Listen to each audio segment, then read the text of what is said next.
kind introduction, Naveen. Hello, ladies and gentlemen.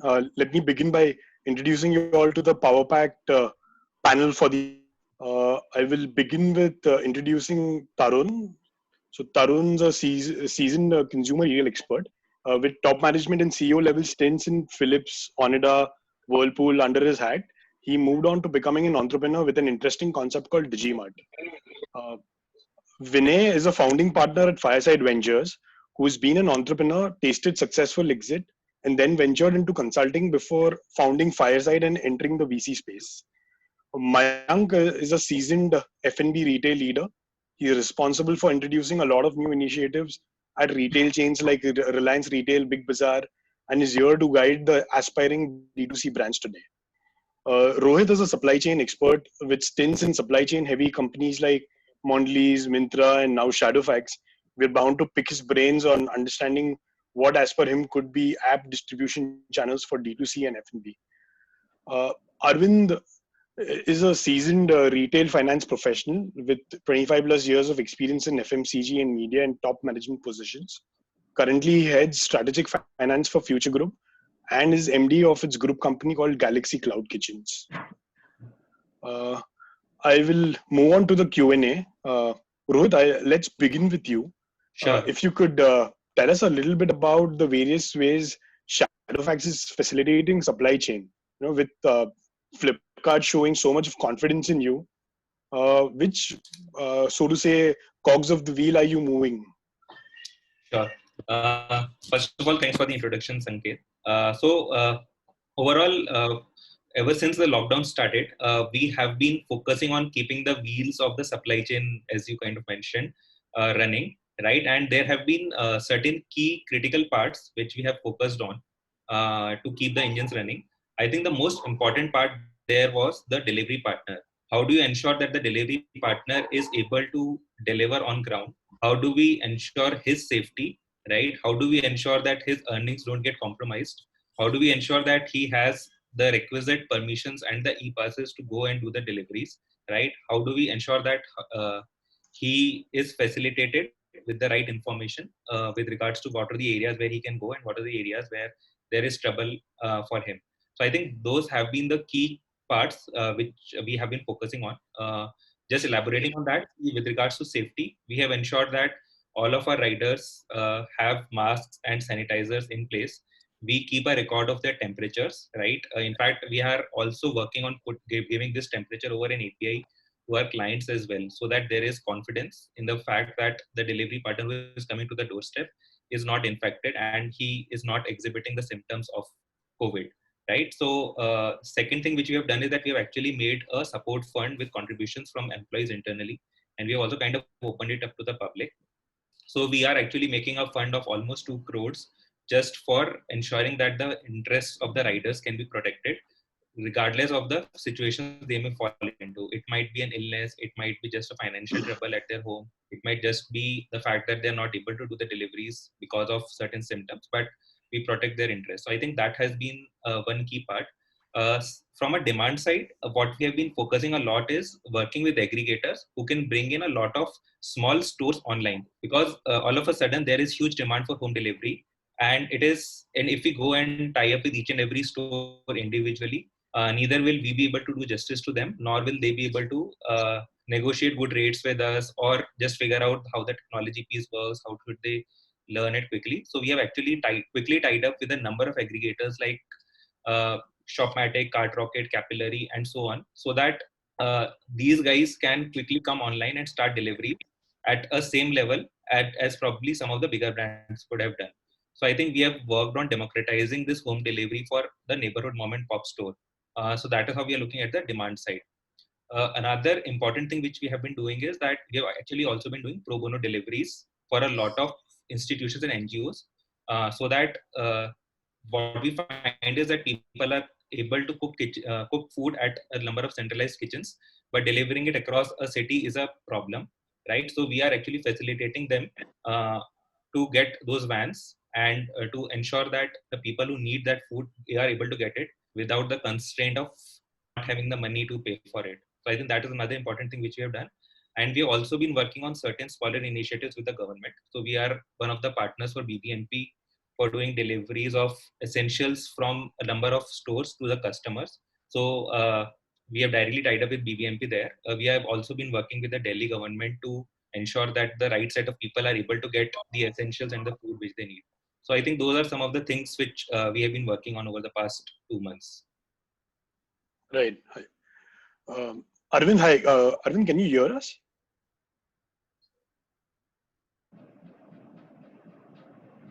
Okay, Arvind, I think they're trying to get you unmute. I'll just come back to you after this question. Let me move on to Vinay in the meanwhile. So, Vinay, you've touched upon every aspect of retail while investing from D2C to QSR to health food to cosmetics to fitness gears, technology. So, which segments do you see getting a post-COVID push in the positive way, and which of your investments uh, are you advising to kind of brace for impact? Uh, by the way, thanks for that very generous introduction. But I think, see, at least in our portfolio, we are seeing a spectrum of impact. Now, there are some themes where we don't participate as a fund, but overall there is some traction. For example, tech, health tech, etc. But I'm not going to cover that as part of this discussion because we personally, as a fund, are not involved in any of those businesses.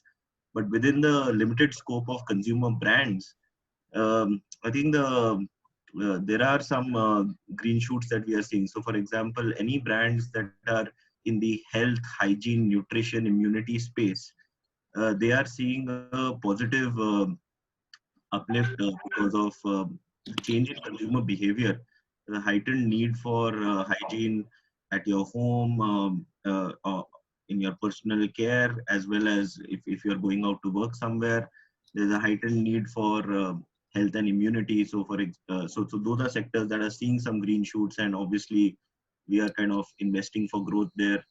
The cloud kitchen business as well, Sanket, since you're personally involved in that.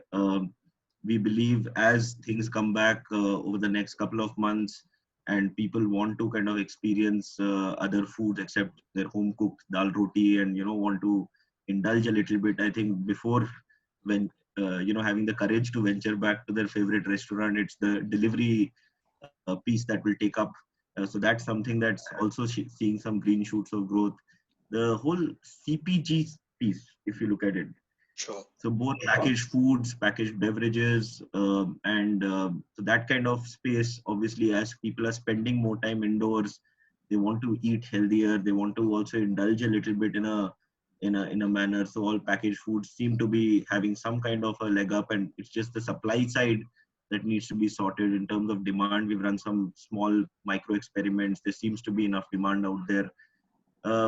Coming to areas which should look for brace for impact and kind of look for either a longer gestation period before they see some kind of a recovery, or indeed even look at changing their business plans or pivoting, are sectors which are in the whole discretionary part of the consumer wallet. So businesses that are for example, in the apparel space, business in fashion, lifestyle. Obviously, our advice has been brace for impact, have enough cash flow runway. If you are in a very premium kind of position, then look at cut down or a lower cost offerings. If you are in certain sectors that are going to be deeply impacted, then maybe indeed even look for a pivot or a new line of categories that you get into. Anything that's in the retail space or requires some kind of physical interaction with the consumer. So, for example, restaurants, showrooms, boutiques, yoga studios, those are businesses that we are actually recrafting to actually look at a completely new business model, because even after lockdown completely gets lifted, etc., I think till the vaccine comes in and there's enough population that gets vaccinated, consumer confidence will not be very high in venturing out and unnecessarily exposing themselves. So for example, you have a business called Sarva Yoga, which is in the yoga space. and Sure. completely recrafted that business into a digital-only offering. Oh, interesting. Okay. So, Mayank, moving on to you. So, you have a very varied experience, right from, Reliance Retail to Big Bazaar to, in fact, in your last stint, you were heading one of the biggest restaurant chains of Sanjeev Kapoor. How different is food retail vis-a-vis, food at a QSR or fine dining? And do you also see synergies between the D2C and QSRs? As in, is there a possibility of one piggybacking on the other? Considering the fact that a lot of interdependence might come into play post this COVID scenario. I think the business dynamics itself, the consumption occasion is very different from a restaurant standpoint and food retailing standpoint. The consumption occasion for food retail is pretty much, at home consumption. However, restaurants and QSR is somewhere in between, and restaurants is where, you go for an experience. Pretty much, if I have to equate it, restaurants is more of a, one is more of an art and the other is more of science. I see that post-COVID for a long period of time, a restaurant, specialty restaurants especially, people will be averse to going. There'll be so slow progression towards that. Food retail, as you are seeing, is doing pretty well. It's a captive situation. Pretty much everything is selling right now.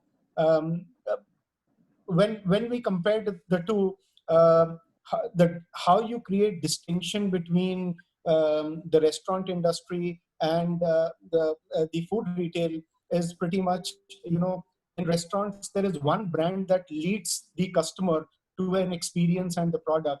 And people would travel any distance. If it's a restaurant that you like, there is a sizzler or biryani that you like in a restaurant, you will travel to any distance for that. However, in retail, it is more about convenience. And today we are seeing that, our Kirana wala all of a sudden has become very, very relevant. People have started realizing, oh, this guy is right in the neighborhood. He's been servicing us for a long time. So I see the dynamics consumption of the two very, very different. See, in India, we are adding about 2 crore people every year, and in our population. And retail pretty much starts from the time a child is conceived. There is huge opportunity as soon as the child comes for healthcare kind of products, special clothing, host of prenatal products. And once the baby comes, right from formulas to diapers to a whole spectrum of products come in. I think food services will bring in more customers when created within a retail format, but the larger piece would be the food retail. Answering your question on synergies between QSR and D2C, I see big opportunity here. I see a lot of restaurant chains will metamorphose themselves into creating and selling retail products. So in the retail food retail language, what we call white label products or private label products, such products, if you like something at Olive, if you like something at the Yellow Chili, the Lala Musa Dal at Yellow Chili, if that is available to you at your supermarket, that is the metamorphosis that I see. And that is where, D2C kind of play will do very well. With more and more internet penetration and first generation online shoppers evolving, I see a huge opportunity in that space. That's a very interesting thought that you've given us. I mean, a yellow chili dal at a retail store. So moving to Arvind. Hi, Arvind. Hi. Oh, hi. Yes, I'm connected now. Yeah. Super. So Arvind, speaking about retail, you supply fresh food. I mean, you handle a company which supplies so much of fresh food across, and 1,400 plus stores in India.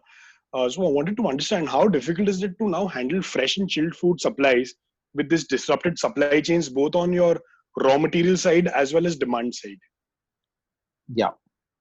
Thanks a lot, Sanket, for giving this opportunity and very good introductions per se for all the participants. Now, in Pleasure's terms ours. of the, yeah, thanks. So in terms of the fresh food, I believe the biggest challenge is anyway, what you have just mentioned, which is to do with supply chain, in terms of ensuring that the product reaches the stores in the right temperature at the right time and with the right or with the same quality as what it is supposed and intended to be. So hence supply chain is critical, and it has got broken completely in the last around 5 weeks or 6 weeks or so. Basically now what we are doing is that we are just trying to do certain amount of makeshift arrangements in terms of ensuring that the products do reaches the stores. A lot of changes have also happened in terms of what we were doing pre-COVID and what we are doing now, because of still the supply chain is an issue. So I cannot say that supply chain has not broken down. Supply chain has broken down, and there are multiple issues. It's not only the supply chain in terms of vehicles. There are supply chain issues in terms of the warehouses from where the products do come in, or basically the raw materials which are coming in. So there's a scarcity of raw material.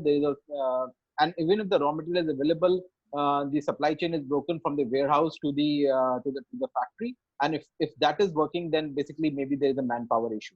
So last 5-6 weeks has been crazy in terms of managing the fresh and the chilled food supplies. A lot of changes has gone into the products per se. Then what can be supplied, what cannot be supplied.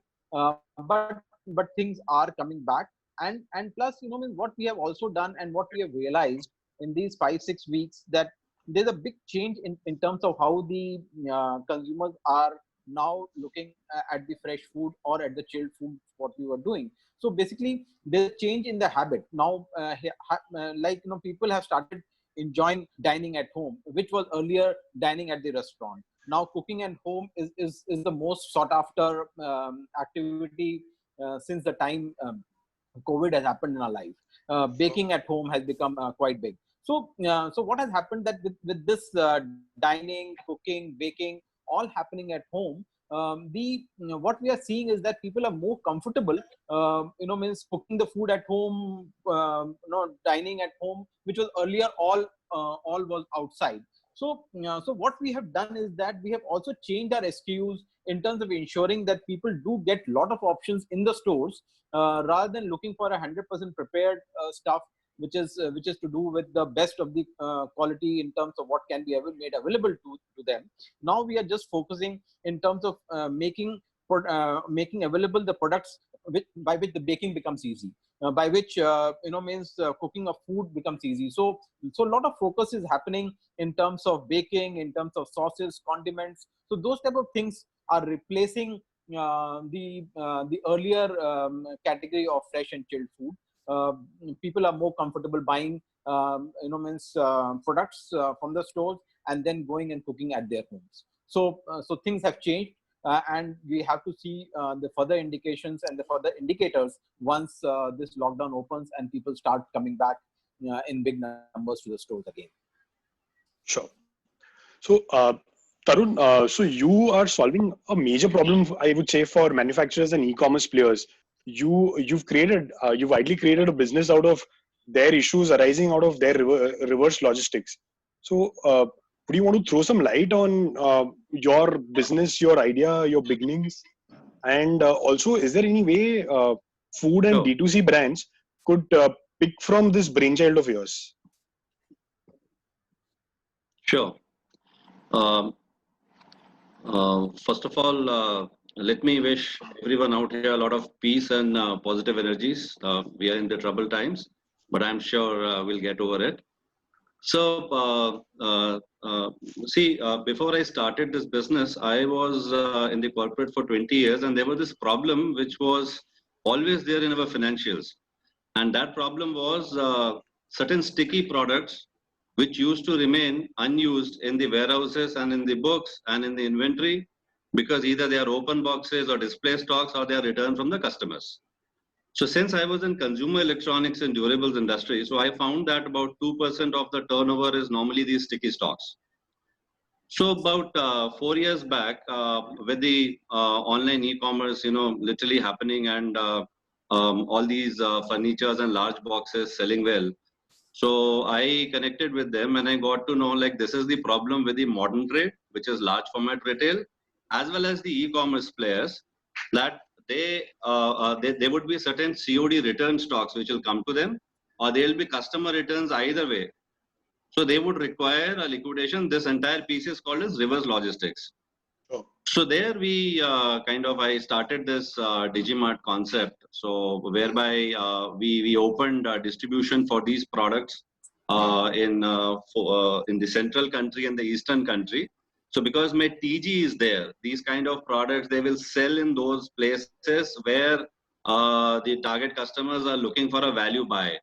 So now we have about 17 odd retail outlets and about 19 distributors spanning central and eastern eastern India. So coming back to because this food is new to me, but yes, retail is old to me. So coming back to what can be done in the food sector, I feel that we should take this lockdown as a recession economy. So whatever whatever nice things or whatever things rethinking about business or rethinking about your processes or rethinking about your channels, your network, be it how do you reach out to your TG. I feel one thing that we will have to divide the customers into the geographical zones of heavily affected areas, mid affected areas, and green affected areas. So probably in the heavily affected areas, people would not, would like to go to the retail and buy the product. So we have to go near the people. So perhaps going near to the people with your business proposition, with your vans, or trying to build that consumer confidence back onto you. That okay, we have the products and effectively, there is no problems out here. We are, we are using all the standard operating process that is used during this pandemic, and that is the way when you reach them and when reaching societies, creating vans. So this is what I would suggest, and this is what I would do. In the metros and mini metros, as far as the areas, which I call villages, and villages as defined are, in Government of India charter is anything where less than 5,000 people they prohibited. So 68% of India's population are in those villages. And I believe that significant amount of commerce has happened from those villages. During this period also. So somehow if the retailer is able to get to that TG, because they are now, they have money. They are getting various government schemes also.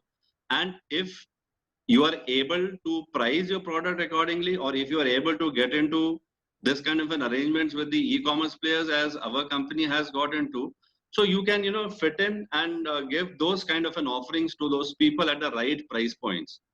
So I'm seeing this as an opportunity to expand the business. So I'm thinking that a kind of a tweak or a rechange in the strategy has to be done. Second thing is we have to see this as a recession.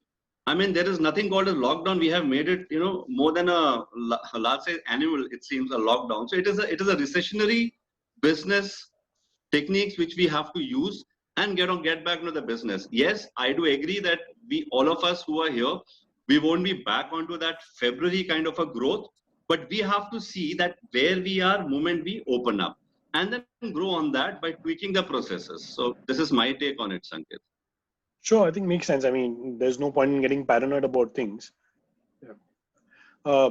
Moving on to so Arvind, I wanted to ask you. So how do you think the consumption of food while shopping at retail formats will get impacted post COVID? Because a lot of people delve into eating food at Big Bazaar, at food hall. Do you think that is going to change? What are what the feelers what we are getting? Yes, it's going to get changed because the entire effect of this coronavirus being contagious and maintaining the social distance don't knowing that whether the other person is having the virus or not, having an asymptomatic stuff in it.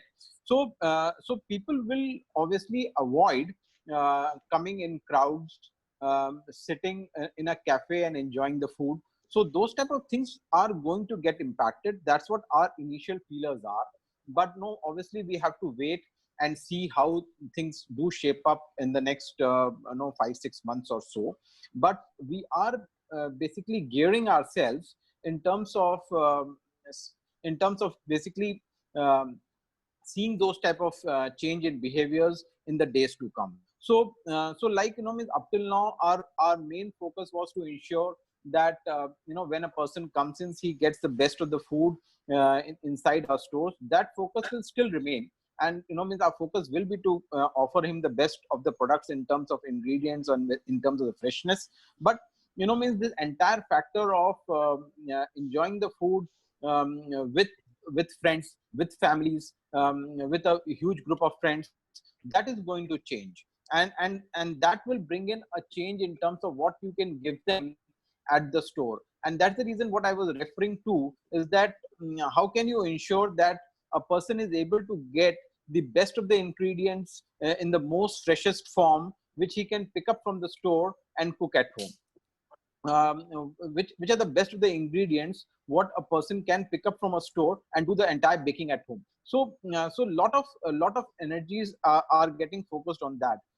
Just to give you an example, that means up till now we were having one of the very good concept inside the store, which was to do with the cookery studio, whereby people were coming in and taking the classes with the help of renowned chefs being available, and means trying to cook the best of the food over there.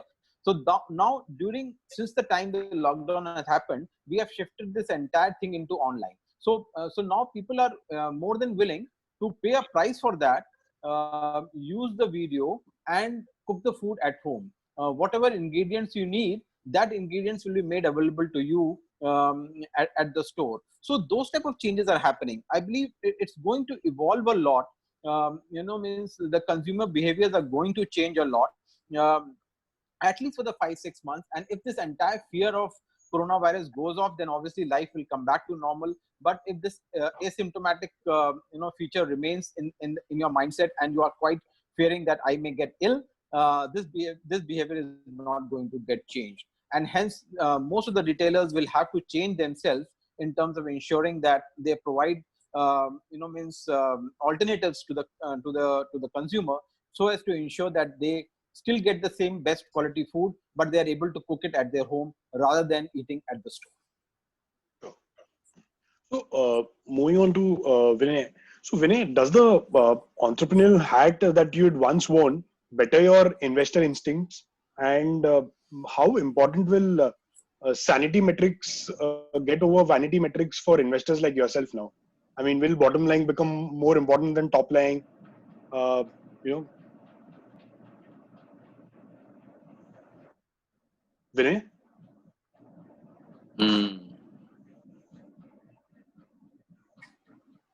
Vinay, can you hear us?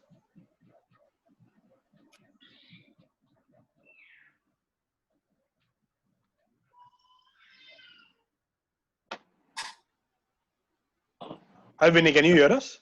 Sanket, your question was a little fuzzy in the sense that I couldn't hear you. If you can repeat that, it'll be helpful. Right. So my question basically was that your entrepreneurial instinct, your entrepreneurial stint, basically. So does it help you become does it help you have better investor instincts?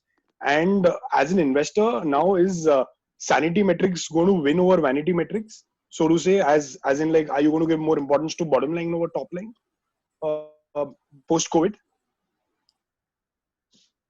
Sure. Yeah, obviously, I think as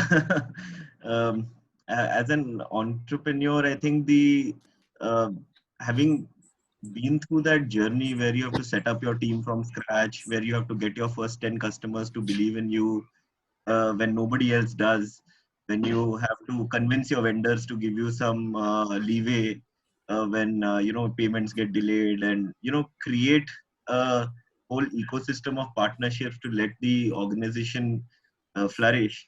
I think those lessons are hard knocks, and you don't forget it. And at least I hope that I can carry that empathy with me as I go forward. I think the judgment will lie with the founders I work with. Uh, but I think what it does do as an investor is uh, at least uh, pull up your sleeves, get your hands dirty. So we understand we are early stage investors. Having been through that journey on the other side, I know that the founder doesn't have the entire team around her or him, and therefore all the capabilities that are required in the organization to succeed aren't there in the organization at the time at which we come in. So how can we build systems, processes, support ecosystems that can help these entrepreneurs during that phase is something that we focus on a lot at Fireside. And I think it comes from that experience somewhere that we've been through. In terms of your vanity versus sanity, I think in the consumer brand space, I think I would like to believe we have been sane all this while.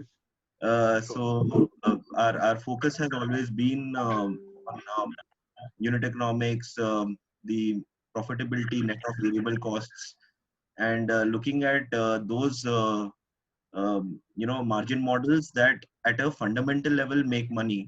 Then for some time, if you have to spend ahead of time at an EBITDA level and burn some money, whether if at a small scale you're building your team, even if you had 3 members, you're EBITDA negative that month because all 3 members will not be very productive on day one. And those are things that obviously we definitely look to do to build capabilities. So whether it is investment into technology, supply chain, organization, even for example, since this is a D2C forum, when you first try and build your D2C marketing funnel in your website, you have to spend a little bit of money to get your basic amount of data going, so that then you can build your cohorts, you can build your other resell, upsell, cross-sell campaigns, your remarketing campaigns that then enable you to kind of become profitable. So I think when the right kind of investments need to be made, obviously we support such kind of interventions. But at a fundamental level, if you're buying your products from your suppliers at X rupees and you're trying to sell it to your customers at X minus 10 rupees, and that's something that we say is not on.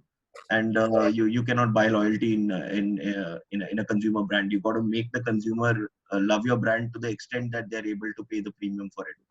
So I think that's something that we focus on a lot in terms of metrics. Interesting. So, Mayank, moving on to you. We hear a lot about Kirana now going on the cloud. I mean, with the whole talks of Reliance trying to take it on the cloud. We hear a lot of e-grocers evolving. In fact, a lot of other cloud kitchen players now getting into e-grocery. The large supermarkets have always been there. So, which categories do you see growing exponentially post-COVID? I think, if I have to kind of say one category, it's home meal convenience that will grow exponentially. A lot of, in the post-COVID world, people will be apprehensive to eat out for some time, at least.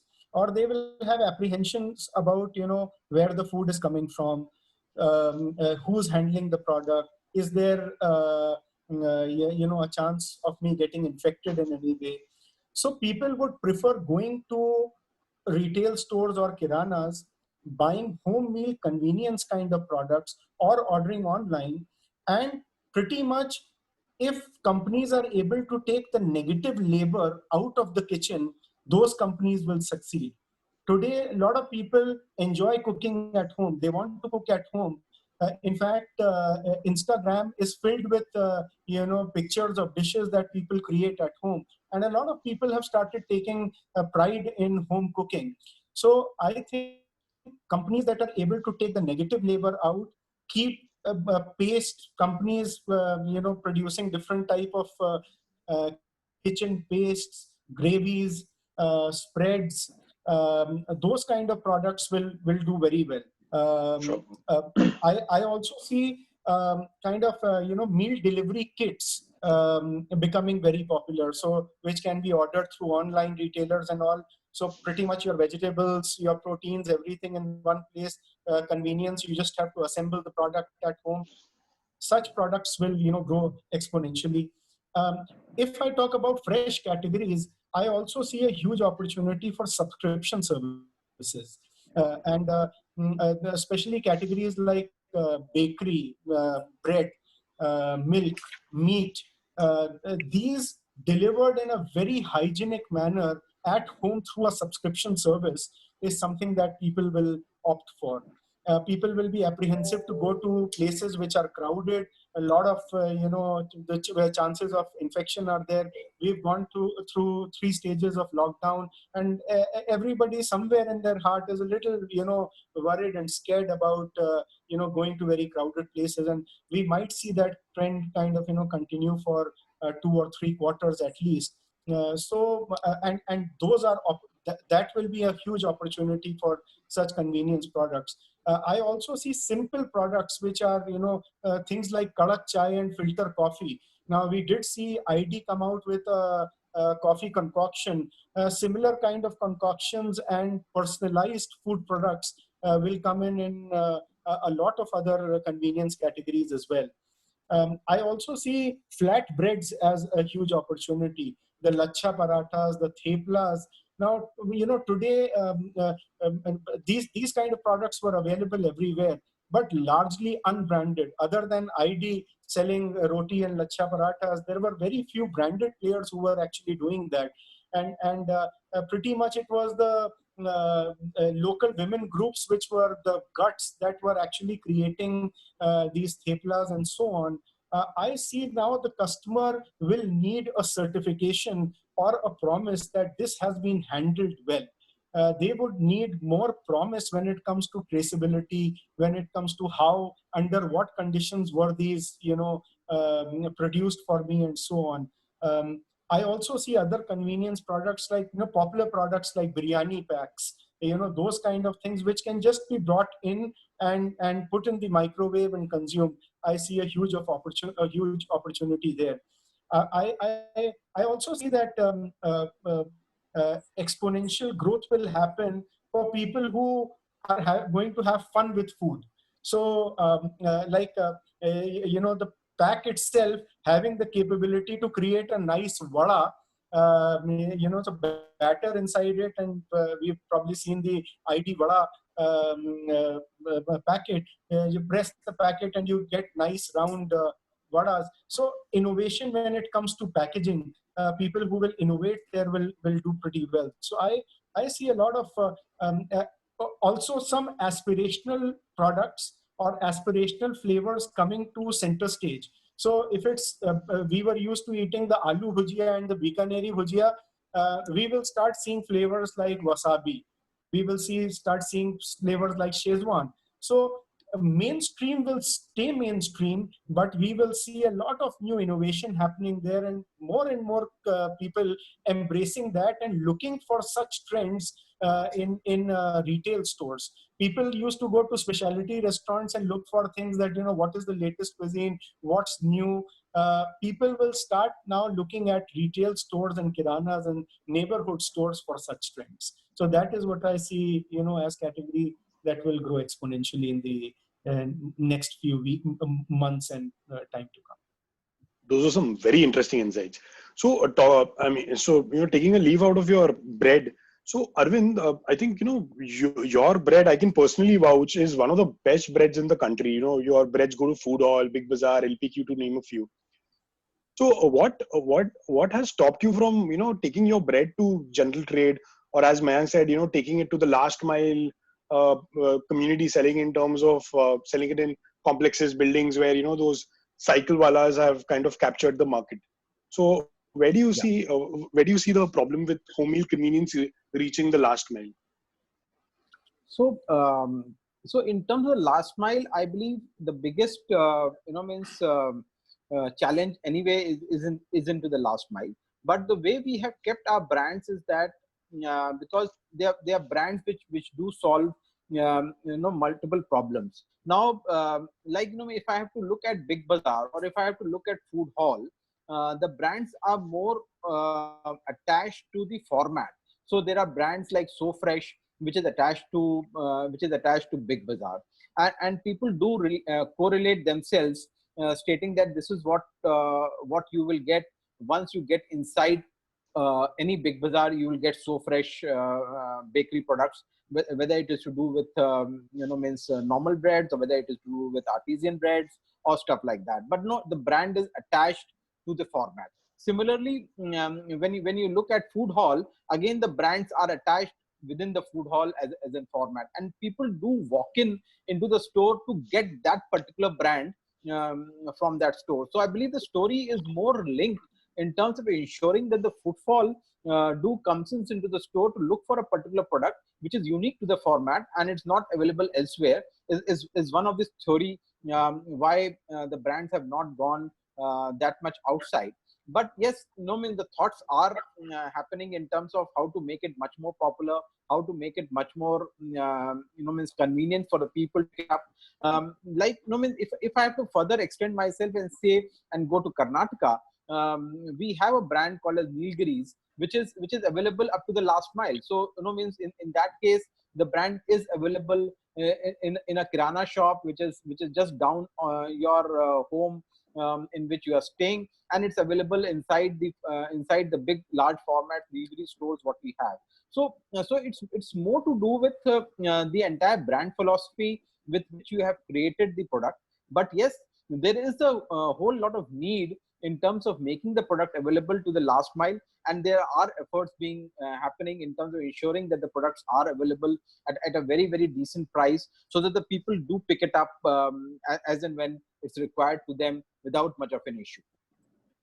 Great. So speaking about last mile kirana shops, so Rohit, I think in the last few weeks we've seen a sudden surge in demand from these kirana shops, and of course, with the fear factor of COVID, people are not very confident of walking to these kirana shops. So have you in the last few weeks seen a significant shift of offline stores moving to home deliveries? And what segments have you seen a higher uptake in the immediate past and in the last 6 quarters? When I say segments, I mean what kind of food brands have you seen a higher uptake in? Sure. So let me kind of classify these neighborhood stores in a few categories. So one will be your small kirana store, like a mom and pop store, which can supply your essentials like your milk, bread, eggs, and all other commodity kind of products, right?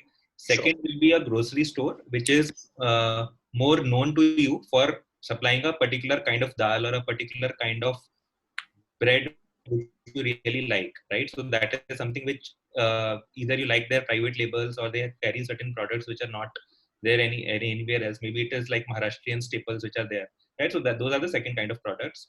And third kind of category is your restaurants, right? Your neighborhood restaurants or restaurant where you typically dine in, right? So talking about all of these three categories. So for the so for all three categories, actually the trend has been quite different from each other.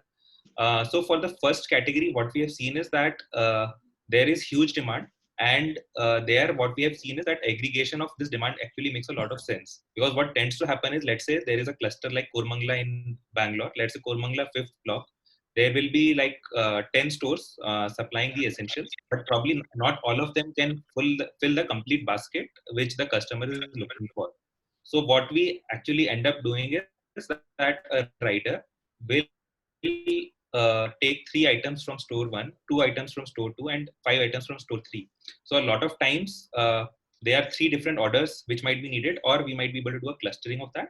But the trend which we see is that in that kind of a scenario, clustering these kind of stores makes a lot of sense, wherein all of them are carrying commodity kind of products, but taken together, they are able to fulfill the basket which a customer is looking for. The second one is actually more interesting, because let's say there is a particular store which is known for, let's say, Maharashtrian staple food, right? Now it might be located 20 kilometers from my address. I would still like to place the order there, and I would still like to get it within 2 hours, right? And we have actually seen these kind of stores getting orders throughout the day, and it is not just hyper local orders within 5 kilometers. So it is actually 20 kilometers, 25 kilometers long orders which have been delivered. People have been willing to pay delivery fees to the platforms which are getting these orders, and those kind of orders are taking place. So for the first category, which I spoke about, there is an explosion of demand which is taking place. For the second category, I think the discovery has become easier now as compared to what it used to be before. Probably people never thought about going online to get this kind of stuff before, and these kind of guys are actually able to run profitably because they are able to charge delivery fees. They are able to not give discounts and still get a lot of demand for their products throughout the city. So that was a really good eye opener for us, and that kind of stood the point out for us that even among these stores, there is some kind of differentiation which happens. I think coming to restaurants, I think with regards to restaurants, again the demand is there, but it has been more restricted by the fact that there are certain areas which end up becoming containment zones or red zones. So there we have seen that the demand has actually gone down because I think as everyone has been mentioning here, home cooking is becoming a big trend. And people are not so willing to order food online unless really essential, or they have a very specific craving for a particular kind of dish from a restaurant, right? So Sure. there we feel that probably there might be more time it might take to come back to the previous levels. So those are the kind of trends which we have been seeing. Coming to the second part of the question, which was around what was happening pre-COVID and what were the segments where a lot of traction was there before the whole COVID thing came in. So I think it was there were two key trends which we were seeing there. One was that as far as food delivery is concerned, there was a lot of demand coming from tier 2, tier 3 non-metro kind of cities. So it is really interesting that a small city like so probably a city like Kota, a city like Jaipur, a city like Ahmedabad, they were getting huge demand. Like they were huge demand of food delivery orders, right? And there was Sure. this latent demand wherein people were actually growing much faster than some of our metro cities. So what we were seeing is that the food delivery was becoming more democratized. The habit formation of ordering food online was actually seeping in very quickly among our non-metros, and people were actually willing to try out a lot of cuisines, a lot of restaurants online. So and generally these are the cities where discounting relationship also tends to be not as strong as the metro cities. So that was one trend which we were seeing as far as food delivery is concerned. Second important trend which we were seeing is that a lot of e-commerce D2C brands, right? A lot of these new age online brands were able to get a lot of standalone traction as well. So it might be because of the fact that the digital marketing has become more sophisticated. There are better avenues available to promote your brand now, but we were seeing a lot of traction coming from standalone websites for these brands as well, and these brands were actually going quite fast, and they were not seeing as much erosion of their wallet share. If I look at a split between, let's say, selling on a e-commerce marketplace versus selling directly, they were actually getting very strong growth through their direct channels as well. So those are the key trends which we were kind of tracking over the COVID thing hit. It's interesting to hear that a lot of demand has shifted to non-metros over metros as per what you're saying. So talking about non-metros, so Tarun, I think your business is based out of a lot of tier 2 and tier 3 cities. Yeah. So do you want to kind of give us certain tips on setting shops in tier 2, tier 3 cities for consumer startups? Sure. See, first of all, we should know who would be our consumer. It all starts from that place. What category of customer, what kind of income level he should have, what is his behavior. So you should segment your customer. After segmenting your customer, then you should look at those towns like where are they buying these products which you are about to offer from. For instance, in Madhya Pradesh, there's a place called as Nagda. So in Nagda, a lot of guys, they come and buy the furniture. So that is the place where, after you do your analysis, you choose those towns. So those towns, they become your hub towns. So in the hub towns, you must go and open your retail first. Now, most important question is, who would be the retailer? What are you looking forward in that retailer? A retailer may not give you that kind of an addressability which you are looking at, because say suppose that town Nagda is selling 100 products or in a month of a particular for all the brands put together, for that market size is 100, say in case of televisions. So if you choose a retailer X, then what is the addressability of the customers? I mean, how many customers are coming to that counter? So in case only 20 out of 100 are coming to that counter, your addressability is 20%, your market size is already reduced. So whatever shares you will be getting is out of that 20. So right customer, right town, then positioning of that channel is of utmost importance when you are choosing your network and choosing your partner or a franchisee. And obviously the basics, what is the kind of fund which he has, and what are his financials, and how much. Mostly companies, they do there is one problem which most of the companies they face when they're opening an outlet or a franchisee. They fail to calculate the return on investment for that particular trade partner, where you are addressing a set of customers. So the ROI needs to be calculated very nicely, that actually is what kind of investments you want from that person. So these are the few things which one should look forward to when one is going beyond the tier 2 and tier 3. Actually, tier 2 and tier 3 have become more fashionable. It should be pop strata wise.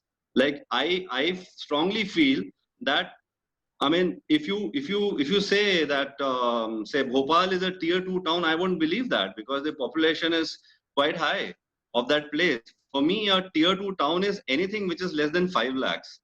I mean, a tier C or a category C town is anywhere with a pop strata is less than 1 lakh. How do you reach out to those places? So these are the challenges. And if anyone is able to get these analysis right, I'm sure the channel could be created. Makes sense. So you think now post-COVID, COD will decrease quite a bit in tier 2 and tier 3 cities, and of course in metros? See, I do not think so. Even if this COD is declining in tier 3 and the B category cities, but in metros, the COD will increase. Because in places like, all the four big cities like Delhi, Bombay, Chennai, Bangalore, people will buy more online. I am seeing that there will be a traction in the sales because they would want a contactless deliveries of the non-essentials too. So when moment the e-commerce happens, the COD increases. There are 19 lakhs of packets which are delivered by e-com industry every day. And there is 25% of that which comes back due to various reasons. So whatever is coming back becomes the reverse. So in my opinion, the online play will increase. And when once the online play increases, there will be more reverse which will happen. And hence more COD goods will happen. And this COD goods could be sold in the tier 2 and tier 3 town, whereby the price points are aligned. So this is how I think. Interesting. So Arvind, I'm sure you would have seen a lot of uptake in packaged food in the last month. So you think now even post-COVID, people will prefer buying packaged RTE and RTC food as opposed to ordering from restaurants post-COVID? You think people are going to be more confident about that? And were there any specific packaged food that you saw which was moving faster, as in like was health food moving faster, or how was it? So yes, the trends have changed, Sanket, in the last around 6 weeks or so. A lot of categories which were earlier selling are now not that much into fashion. So like earlier when a customer was walking into our stores, he was more indulging himself into various things.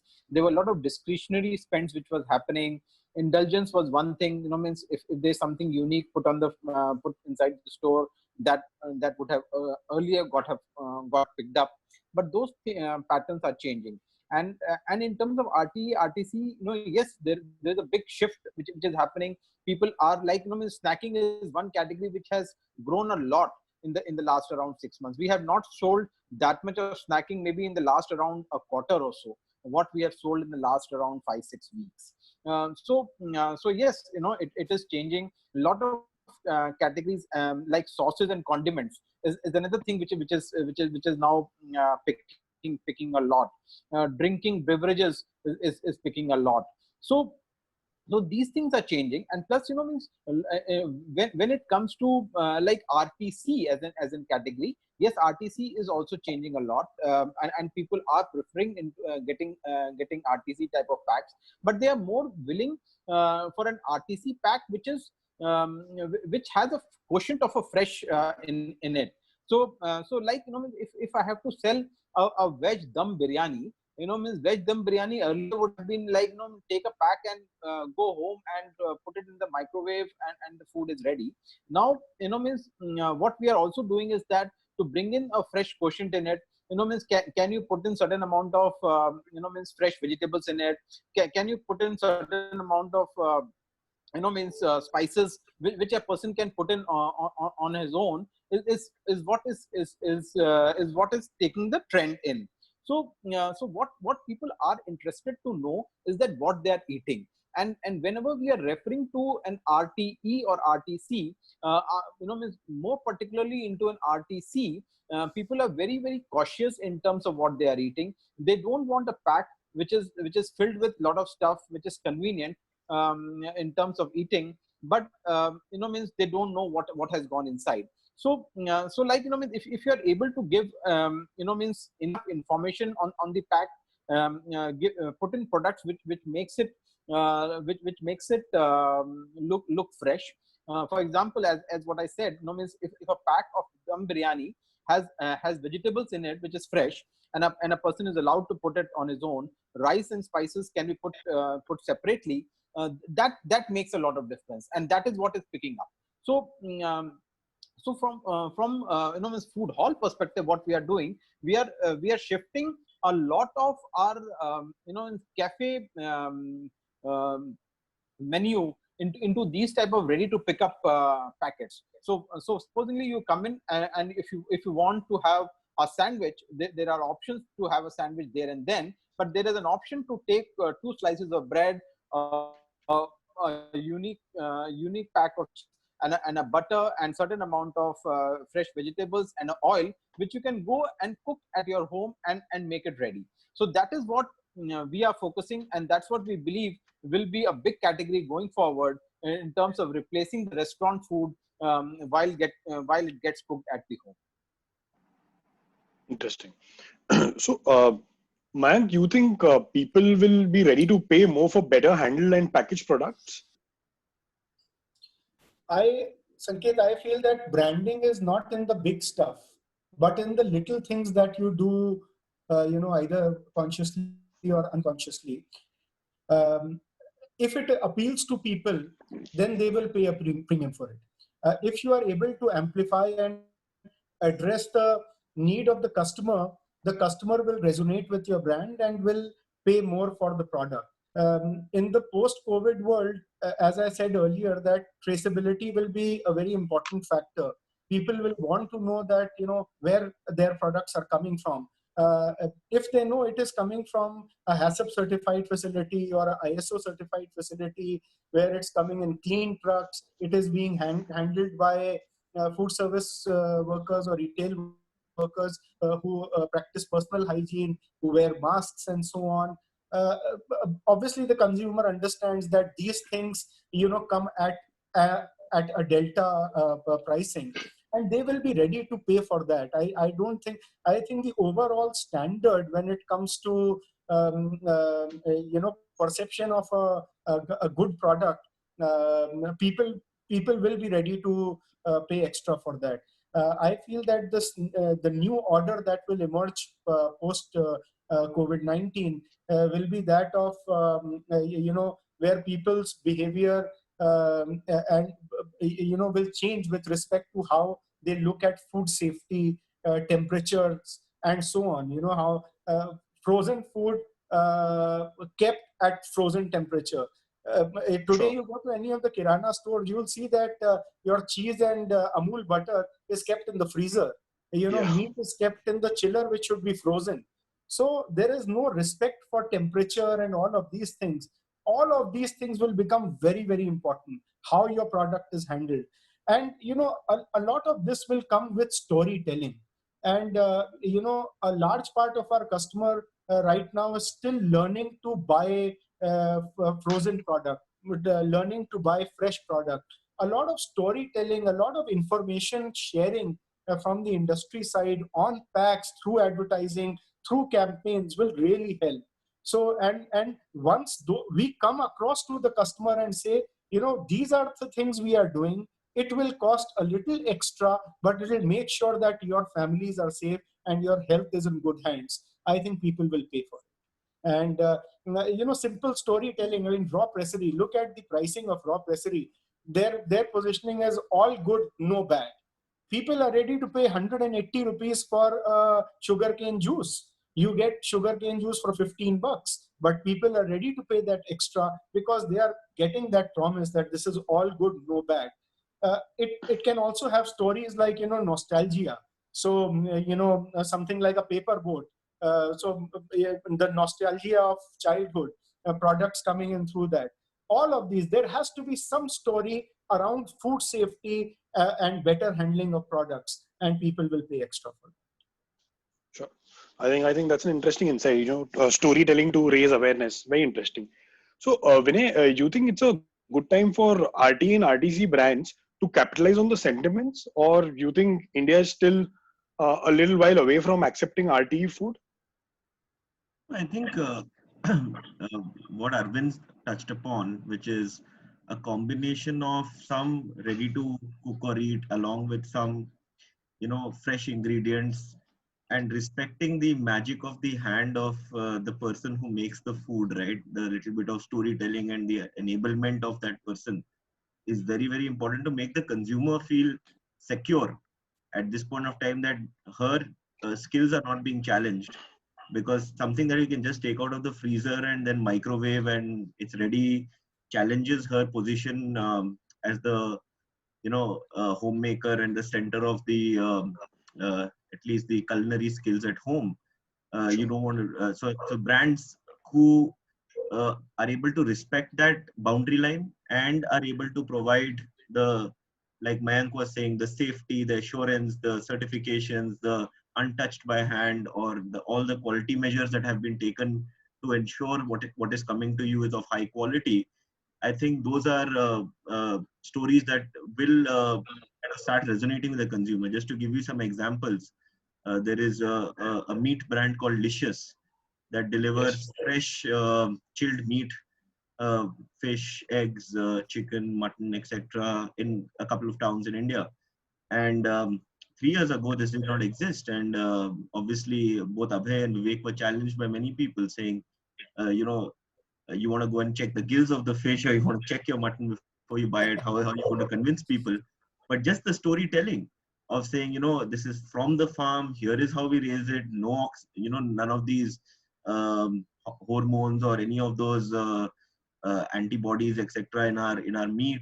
It's all been handled carefully. It's all been untouched by hand. It's all been, processed in a very hygienic manner, delivered to you for maximum nutrition benefits, has really resonated with a lot. And especially during these uncertain times, they are seeing a huge shift of even skeptical consumers who used to reject them coming back and saying, we are ready to take your subscription now and pay you in advance. There are brands like Tasty Tales, very early stage brand in our portfolio, but they are basically bringing back the nostalgia of all the forgotten dishes in India. So your gatte ki sabji, chicken carafe, prawns ghee roast, your shorsho bata fish or prawns, which is from Calcutta, the mustard prawns. So all of these in a pack where you can take it out, mix the protein or the vegetable that you want to mix with it, marinate it for 15 minutes, fry it for 10 minutes, and you're done. And it's very authentic flavors. But then the touch of the final cooking, the final preparation with the fresh ingredients, some vegetables, some protein or meat, or some kind of garnishing is by the person who's doing it, gives a feeling of fresh. So I think those kind of concepts really are doing well. I think the one piece where I believe we haven't talked about it. A lot of questions I've been reading on the side, which is on therefore what happens to food services. I don't think that food services goes away. I just think that, so for example, if you are a business that was dependent on, let's say, office goers and supplying that office meal, you'll have to then become slightly more digitally savvy, maybe integrate with WhatsApp and have a maybe like a chatbot thing where people can just order their food and you deliver it at their doorstep. Or for example, there was another question around, I have a QSR or I don't know, it was maybe a dessert business in a mall. It will have to be more modeled in a manner where you can talk directly to the customer, whether it's through their Instagram or their TikTok or their WhatsApp, and then be able to deliver through them. And Rohit and company, they're in good company, who can help them with the last mile logistics problem, which is already available on an API. So I think businesses have to rethink and recraft themselves.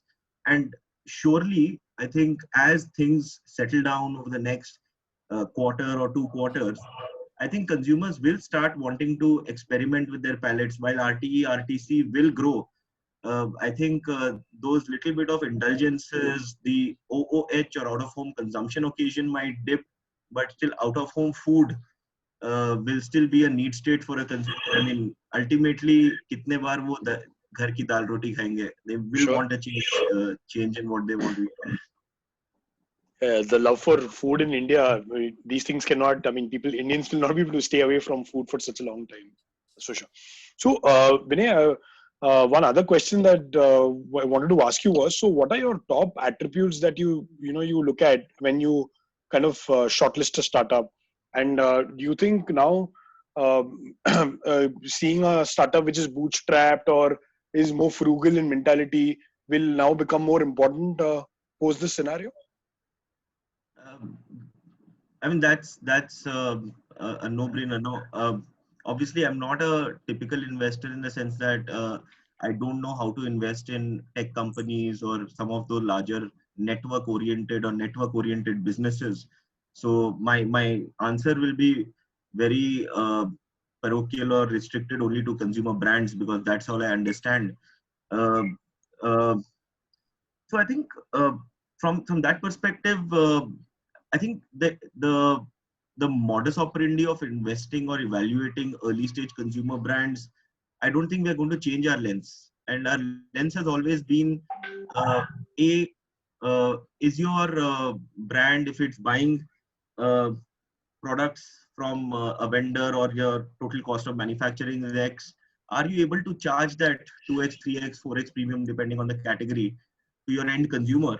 And are they willing to pay that price and that little bit of a premium over and above the options available in the market? So if you are in a certain category, consumers are already consuming certain products or brands there, and they're shifting to you, are they willing to pay that premium? That's important. Are you having a P&L or a unit economic that enables that your COGS or your cost of procurement is way lower than your cost of sales or your revenue from sales? I think third piece that we definitely look for is repeats. So India is a very large country with a lot of customers. So getting some revenue numbers by just distributing your product all over the place, filling pipelines, occupying shelf space is not that hard. But what is really hard is getting the customer to come back and buy again from you. So if you're in categories which are more CPG oriented, and especially in the food forum, so food is a high frequency of purchase category in general. So do you have consumers coming back to you all the time, and what are your repeat rates like? That's something that we definitely look for. We look for some kind of, obviously, referral rate, virality rate, how many of your consumers are willing to recommend your product to their friends, their families, and therefore that gives us an early indication of how the brand can organically grow. And ultimately, just critically, like Mayank had also pointed out, critically analyze some of the piece of your brand. Is your packaging disruptive, and really gives you a 10x or at least a 5x benefit to your customer? So between packaging, product, pricing, do you have a winning mix that really sets yourself apart from your source of growth? Or ask yourself the question: if you were your consumer of your brand, what were you consuming before, and why would you shift to your brand? And in that transition between product, price, and packaging, in that combination, are you delivering a far better experience? I think promotion, proposition, distribution, which is placed, can get figured out over time. But these are core questions to be that at least we look at very early on. Sure. Those are, I think, important ingredients for any brand to thrive. So I'll quickly move on to closing remarks from all of you before we can take a few questions from the audience. So if Rohit and Tarun, if you could kind of lay some emphasis on how to increase your distribution network. If you could advise startups on the distribution network, since both of you are into logistics and reverse logistics. Tarun, you want to go first? No, you can start, Rohit. Okay. So I think the way we look at it, lockdown and the whole COVID thing should not come in the way of your long-term distribution plans, right? Overall, India continues to be a country which gives opportunity for you to distribute your products across India. Let's say if you are in that kind of a business, specifically for food brands as well. I think you should continue working on identifying your niches, identifying your customers, right? Because even interestingly, during COVID, when the trucks are not available, Indian Railways has actually stepped up and they are running dedicated cargo trains for intercity movement. I think for within city movement, we have seen a lot of delivery partners willing to continue delivering, willing to continue reaching the lives of people and ensuring that people get what they want, right?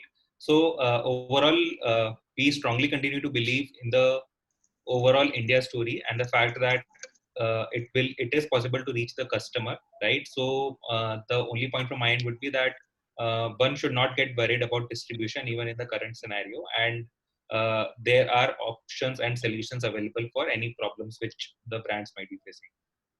Yeah. So I would add on to Rohit's points that we should, pursue our long-term objectives to expand.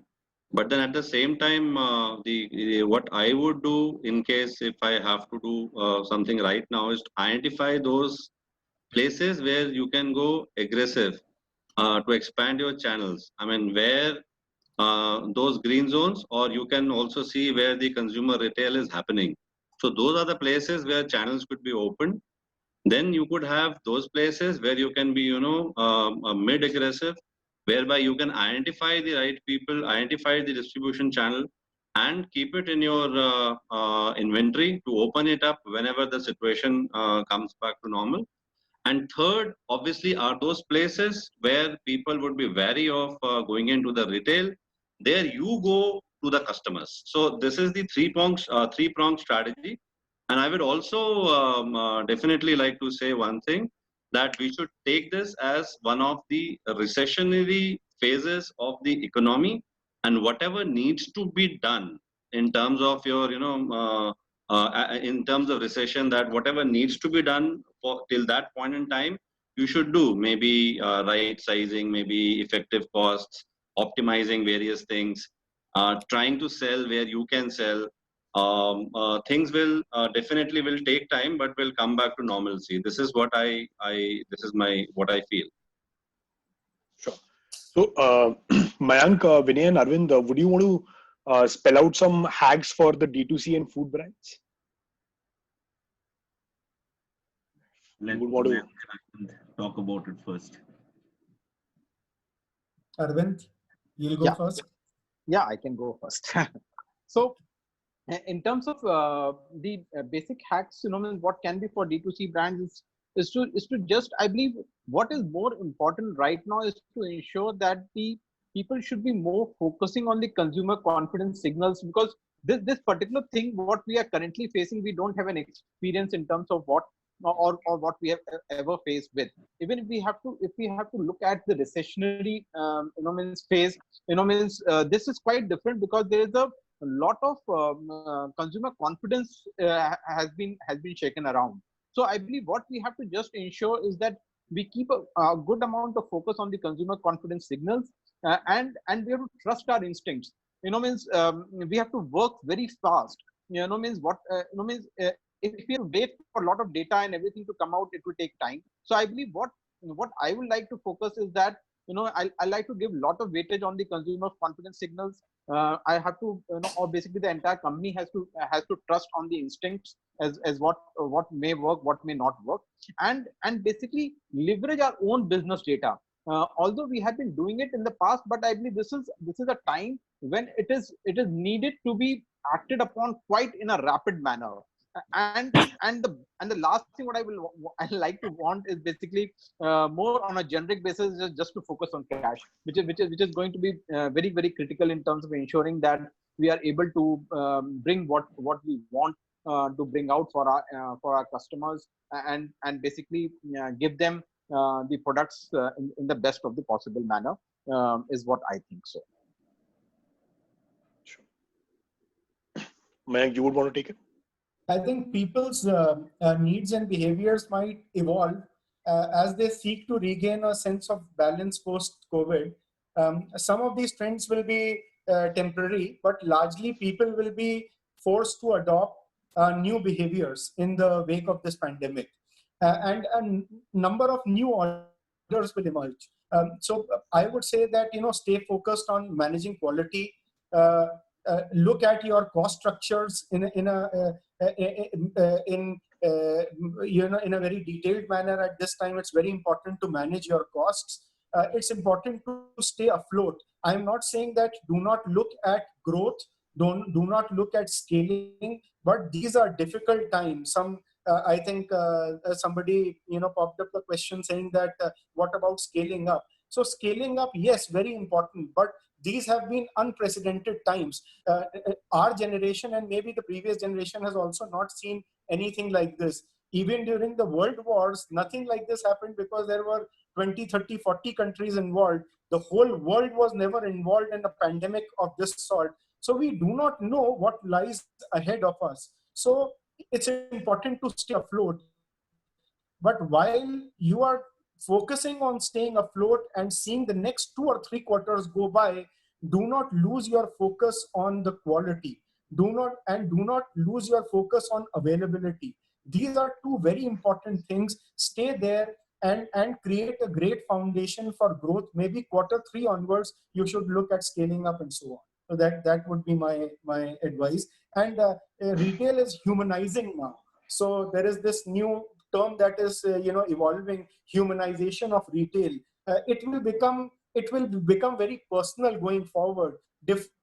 For many years we've been talking about organic health foods. They have always been in the niche segments, but you will start seeing that now they will start taking center stage. Why were people having organic? Why were people having health food? Because it would not harm them, it would not hurt their family, it would not make them sick. Now, after going through an historical experience like this, that thought has become center stage, and people will start demanding that as something which is absolutely necessary. So from the bucket of want, it has come to a bucket of need, and you will see that kind of becoming a much larger trend going forward. Interesting. Vinay, your take, please. Yeah, I think after Arvind and Mayank, I think they've covered all the practical aspects that one would look for in this period.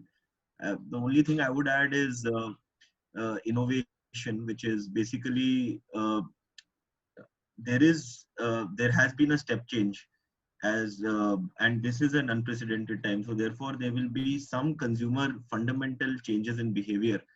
And therefore, as nimble startups and early stage or mid-stage entrepreneurs, I think the onus is on us to think back to day zero or day one when we started, and then say, okay, let's look afresh at this blank slate and say, how do we address the consumer in this new world? So innovating in terms of new categories like health, hygiene, nutrition, immunity, or for example, the more RT, RTC kind of categories, or in cloud or low touch D2C kind of delivery model. I think those will be very important to do, and do it aggressively later. Every day the clock is turning, fixed costs are hitting you, the cash flow is getting impacted, and your revenues so getting there sooner than waiting for that last moment where you're forced to take that call would be important. Interesting. So Mayank and Tarun, to throw some light on the way forward for retail. I mean, be it traditional retail, modern retail, or as I think someone has even mentioned a question, the new Geomart retail that might come into play very soon. So if you guys would want to throw some light on this. So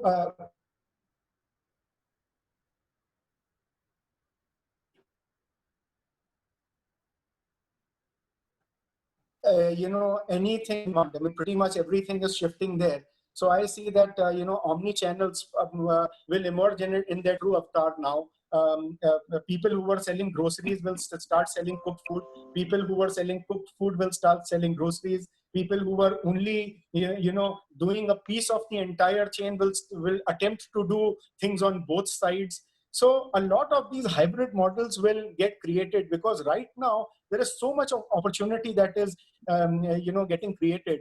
I'll give you an example that, my father is 76 years old, and he's new to technology. But just a week back, he told me that during this COVID, I have learned how to do entire banking on my phone and pay online, pay bills online, which I used to do. He lives in a tier 2 city, which I used to do going to these offices. So now there is an emergence of a new generation, which were actually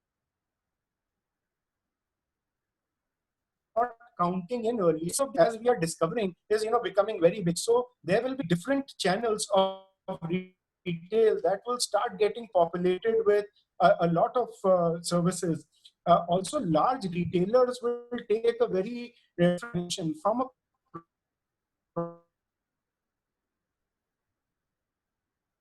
product dimension. Start looking at services will start getting moved into food retailing. You would see very large for seniors, and a whole host of other services that will be offered. I also see that to some extent, when it comes to new brands coming in, a lot of Swadeshi brands will come in.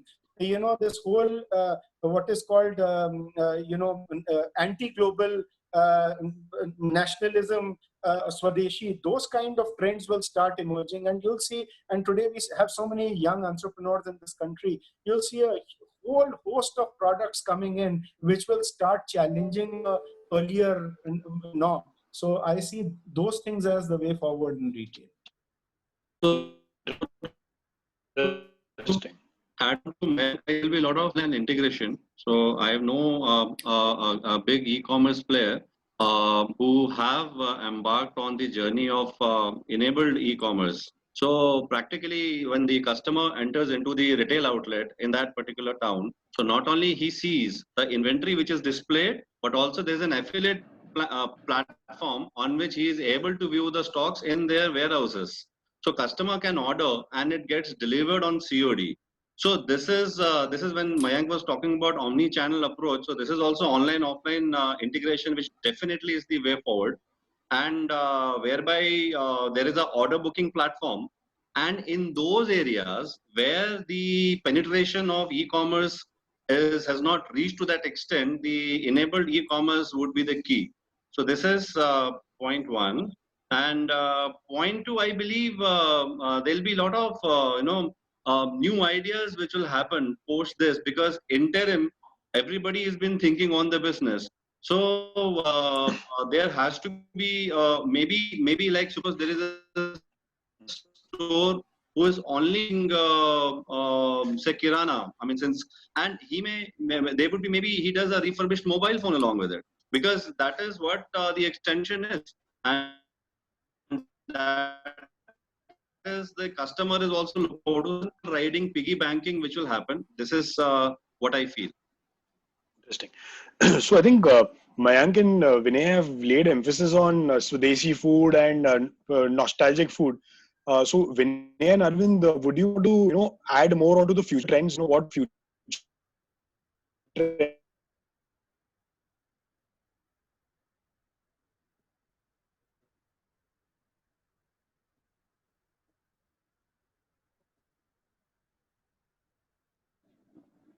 To further is what I just need a clarification over here.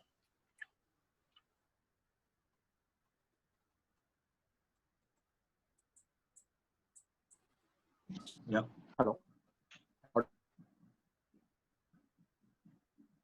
So Sanket, in terms of the future trends, what we look at is basically we are thinking more in terms of how to make the food available more digitally in terms to the consumer than what we have been doing up till now.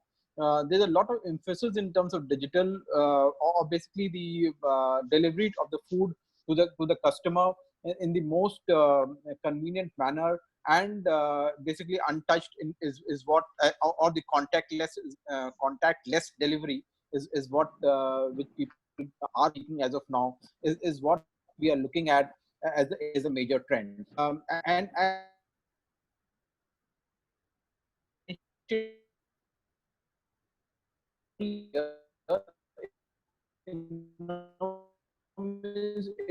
is to do cook it at their homes in the best of the hygienic environment. So basically, two things which is more important over here is that food available through an online mode, through a digital mode, at the most convenient time as what the customer wants, in the most hygienic manner what we can deliver, and still having the freshness quotient in it, and still giving the same flavors as what the customer would have got inside the store is what the main emphasis is. So basically it's to do something with digital and to do with the freshness quotient being maintained, and to have the best of the ingredients as what we promise for in any of the fresh food vertical. Vinay, your take on the future trends? Yeah, Sanket, we've always been investors in digital native brands, so I think we're just going to double down on that. Obviously, I think digital native as a definition itself is changing with, now Swiggy doing grocery delivery, new players coming into the delivery space, new channels of communication with the consumer opening up. So I think we look for brands that at least have built these or on their way to building capabilities of how do they engage the customer, understand how they get discovered on these platforms much better, and they're able to engage their customer much better. So it's more of the same, but with more intensity. I think in terms of trends, obviously health, nutrition, hygiene, uh, I think these are trends that in our heads, or when we talk to our various entrepreneurs or some of the consumer surveys that we've been running, we seem to be gravitating towards. I think the point is that while all of this is very short term, I think in the long term, if you take a 4-5 year view, I don't think the India consumption story is going anywhere. I think it is recessionary today, but I think it's going to come back. Maybe it'll take 18 months, maybe 24 months, but it's not going to go anywhere. And that need of consumers to indulge themselves, the need to, play with food. I mean, food is so central to our culture for any kind of celebrations, and we have many celebrations. We celebrate as a country all the time. So I think, and food is central to that entire experience. So I think that cultural nuance of us being highly connected with our food and deriving great pleasure from it is not going to go away. So I think only how we access that, whether it's RT, RTC, cloud, or even restaurant, will change, but that central point will not change. And therefore, we remain extremely excited about food brands, but yeah, because the kind of stage at which we come in, we love to see digital native brands. So I think it was very insightful from all of you. So one, I think, final last one-liner from each of you on standing tall and navigating through these times for all the participants. If we could start with Rohit, then go to Tarun, followed by Arvind, then Mayank, and then finally Vinay. I think from my end, I would just advise everyone that in tough times, it always helps to go back to basics, right? Go back to basics of why you started, what you're doing in the first place, what are your strengths, how do you keep building on that, right? How do you kind of survive through that? So I think back to basics is something which should help us navigate through these times in a better way. Well, I think fresh building blocks and proper analyzing of your consumer and rethinking certain standard operating processes. So this is what I would advise, like what you used to do a month before. I mean, will the same thing will yield you the same results, or would you like to slightly see your cash flows and then try and lay out the strategy? So I think that is more important, going back to the basics, as Rohit has said, and create new building blocks.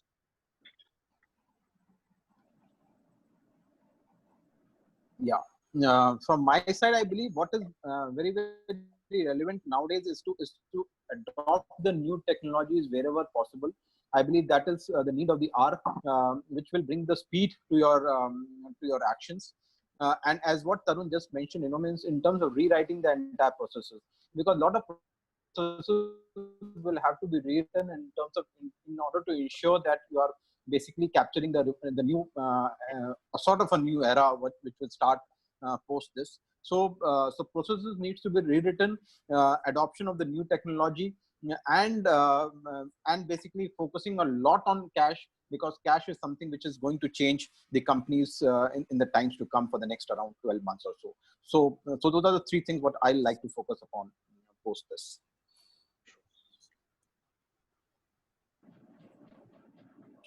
Mayank, your view?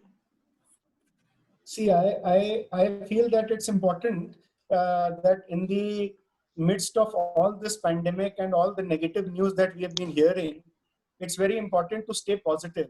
We know the strategies that worked or did not work for us earlier.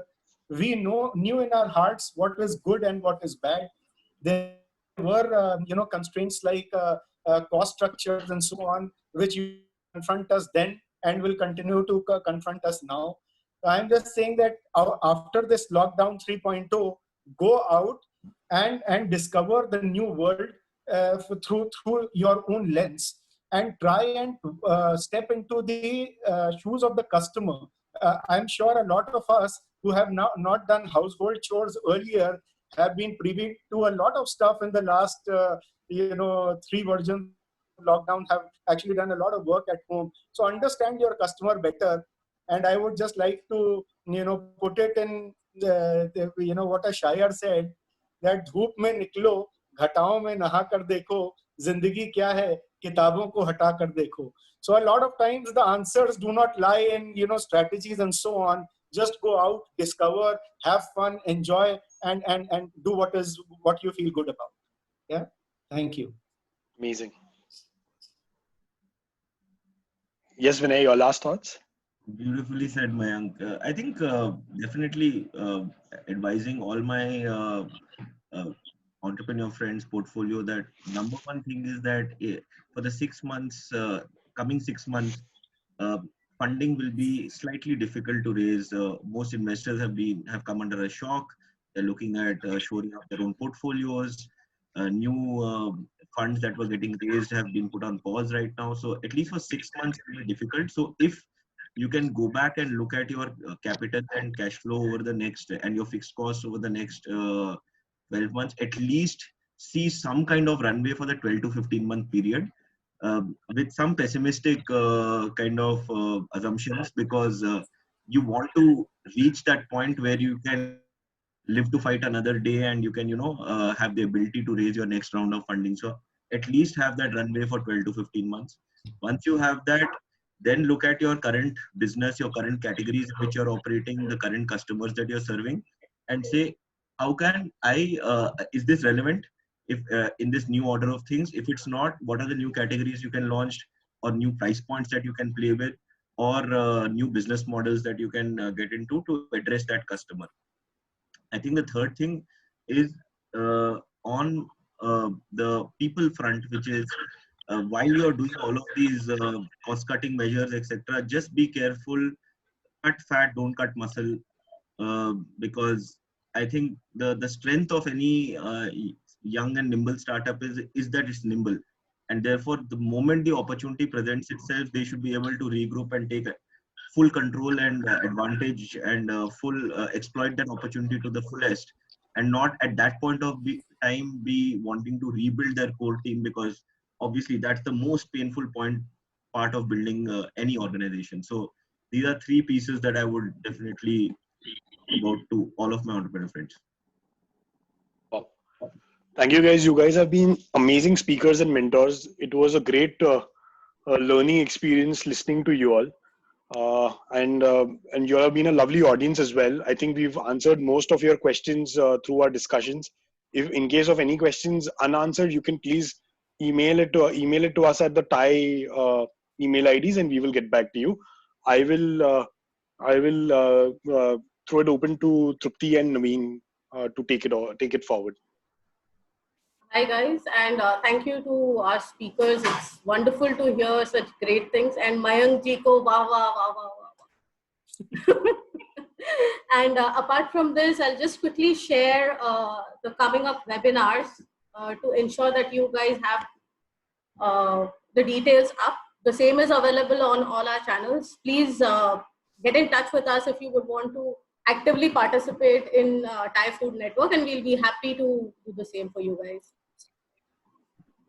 Thank you, Arvind. Thank you, Rohit, Mayank, Tarun, Vinay. It was really nice, and we look forward to the next session where we'll be happy to invite you to come on board again. Thank you so much. Yeah. Thank you. Thank you very much. Absolutely great. Thank you. Yeah. Thank you for having me over and being a patient listener. Thank you so much. Yeah. Thank you. Have a great time. Right. Bye, guys. Thank See you. you. Bye. Thank you. Bye-bye. Thanks, everyone. Yeah. Thanks.